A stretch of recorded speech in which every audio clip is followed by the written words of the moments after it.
Listen to part of a lecture in a sociology class. Social influence involves the changes in behavior influenced by the actions of other people.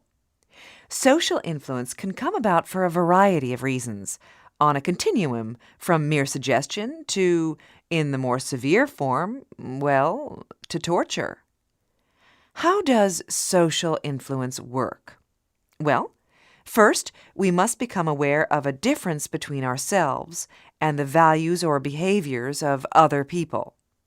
There are a great many studies of social influence that demonstrate how the presence of others can cause us to change our attitudes or actions. Studies show that people eat more when dining with others than, I'm talking about dining out here, so they eat more in the company of others than they do when they're alone. They also run faster when others are running with them. There's even some interesting research on social influence among animals with similar results to those of human studies. Probably one of the most interesting aspects of social influence is the pressure for conformity. Conformity is a process by which an individual's opinion or behavior moves toward the norms of the group. In a classic study by Solomon Asch, 7 people were shown cards with 3 lines drawn on them. Here's an example. So, they were shown the lines, and then they were asked to select the line among the 3 that matched the standard line. Here's the standard. So, there's no question as to the comparison. This has to be easy, right? Wrong. You see, Asch enlisted the cooperation of 6 of the 7 participants in the experiment. On the first card, the 6 respond correctly. They identify the lines of the same length. So the 7th person, who is the only real subject in the experiment, well, the 7th person answers correctly, in agreement with the others. But on the next card, 4 of the cooperating participants choose an incorrect answer, but they're in agreement.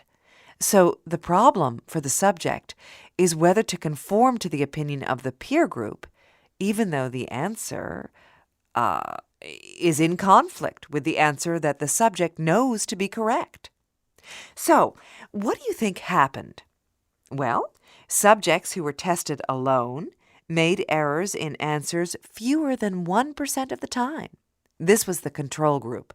But of those tested in groups of 7, 75% yielded at least once to conform to a group answer that was clearly incorrect.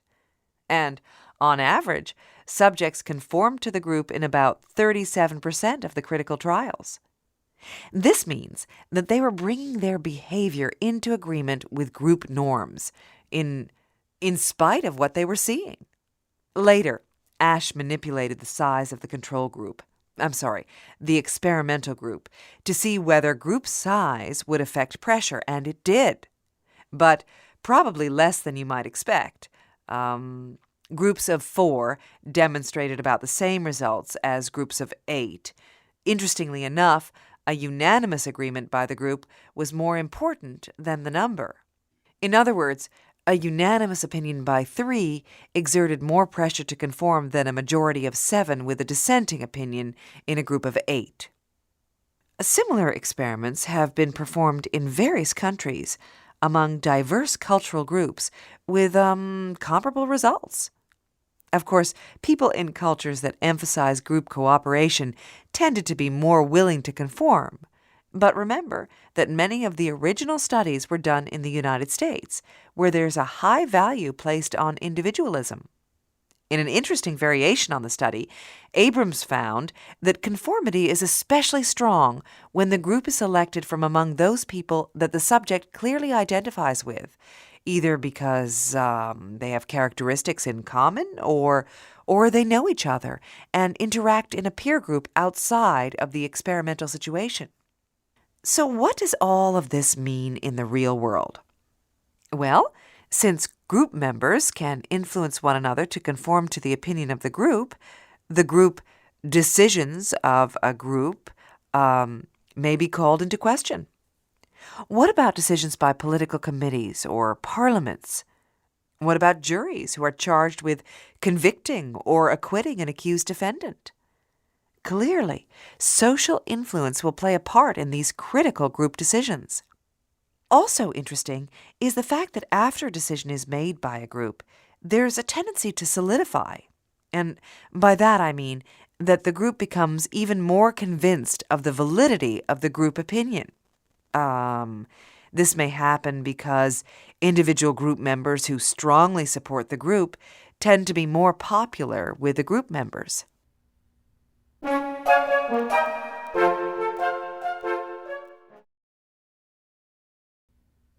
Six. What is the main topic of the lecture?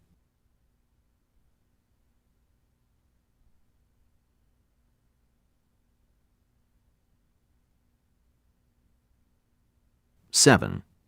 According to the professor, what two results were reported in the Asch and Abrams studies?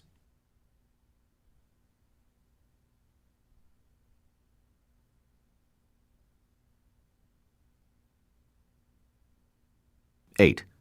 Listen again to part of the lecture and then answer the following question. Later, Asch manipulated the size of the control group.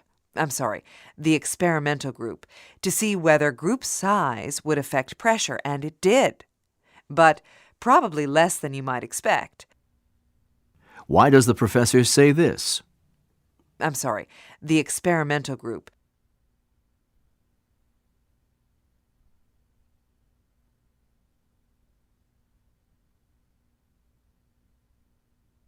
Nine.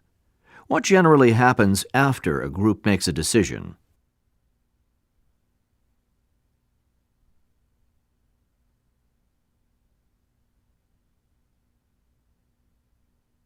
10. Based on information in the lecture, indicate whether the statements describe the Asch study.